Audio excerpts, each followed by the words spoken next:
Hello and good afternoon. I'm Mohana for BBTV and you are with me for Big Update. First female Prime Minister and Transgender Minister for Sweden. With 11 ministries consisting of just 22 ministers at the helm of one powerful woman in Sweden, Magdalena Andersson creates history once again.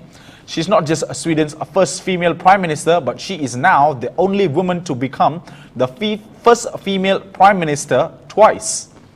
54-year-old Magdalena Andersson was voted in by the Riksdag last week to form a government but resigned within 7 hours after a coalition partner pulled out of a government after they found it difficult to work with an anti-immigrant right-wing party who has also thrown its support to Magdalena. In a statement yesterday, the Swedish Prime Minister's office said, today in Riksdag, Prime Minister Magdalena Andersson announced the ministers who will serve in the government. The change of government takes place at a Council of State at the Royal Palace presided over by His Majesty the King. The Council of State begins at 1 p.m. Among the ministers are Eva Nordmark, a former member of the parliament, who served alongside Prime Minister Löfven, now heads the Ministry of Employment with a portfolio of employment and gender equality. Another female minister in charge is 33-year-old Ida Karkiainen. Ida is the Minister for Public Administration portfolio under the Finance Ministry. And among the 22 ministers, 10 are female, while Lina Axelsson Hillblom became Sweden's first transgender minister. And she will be in charge of the ministry that oversees primary and secondary schools.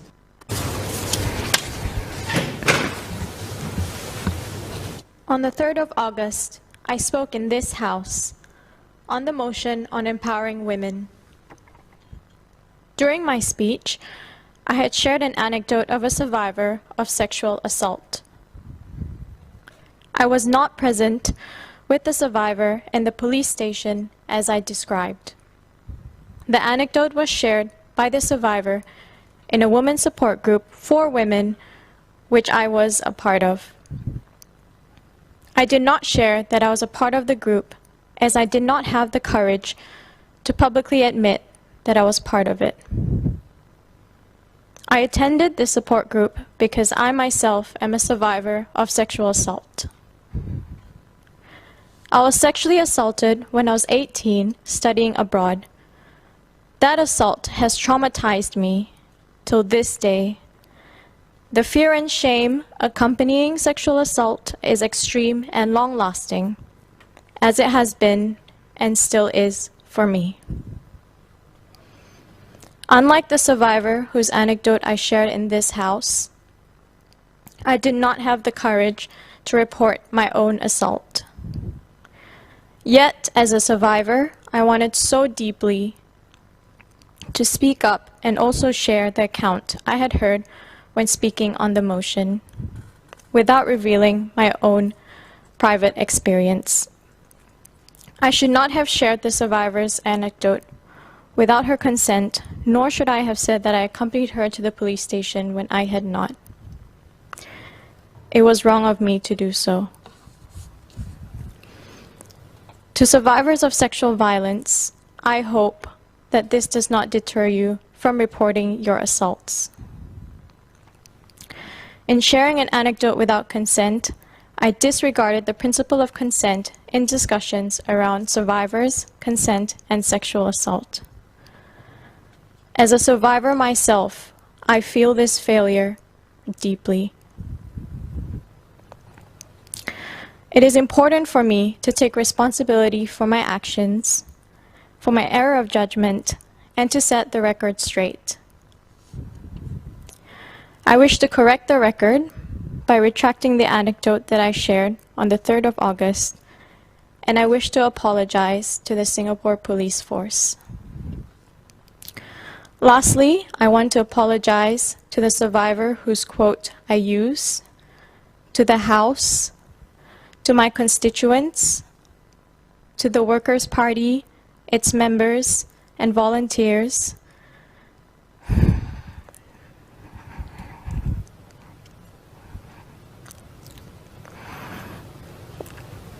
and to my family, especially to my parents. To the residents of Sengkang, I'll work even harder for you. Thank you. From one woman's rise in the parliament to another woman's resignation from the parliament.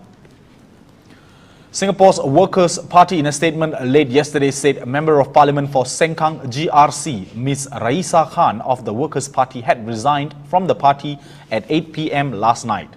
Her resignation from the party meant she has also lost her seat as an MP for the Singapore Parliament. The resignation came following an admission by Ms. Raeesah that she lied during a debate during the August parliamentary session when the House was debating women empowerment. During her admission in Singapore's parliament last month, Raeesah revealed that the initial story of her accompanying the victim to the police station was actually an anecdote of the survivor's experience, which was shared in a WhatsApp group which the Workers' Party MP was a part of, while sharing that she too was a victim of sexual assault when she was 18 years old and studying abroad. The assault had traumatized me till this day. The fear and shame accompanying sexual assault is extreme and long-lasting, as it has been and still is for me.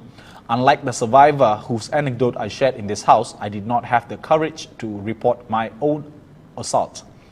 I should not have shared the survivor's anecdote without her consent, nor should I have said that I accompanied her to the police station when I had not.